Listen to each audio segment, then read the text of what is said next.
Want to sign out of Netflix on every device using your Android phone? This video shows how to do it instantly with one tap.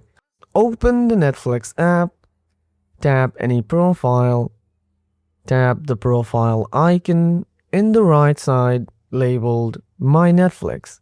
Select Account.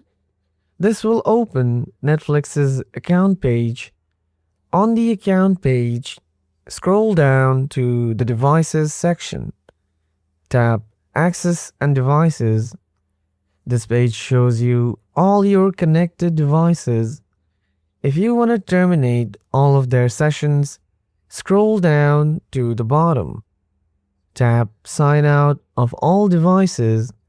You'll see a confirmation prompt.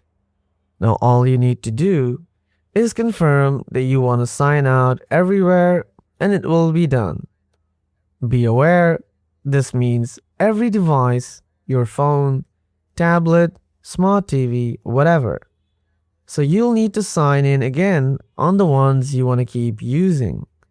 I'll just skip it since I don't want all my devices to log out. But that's basically how you do it. That's it.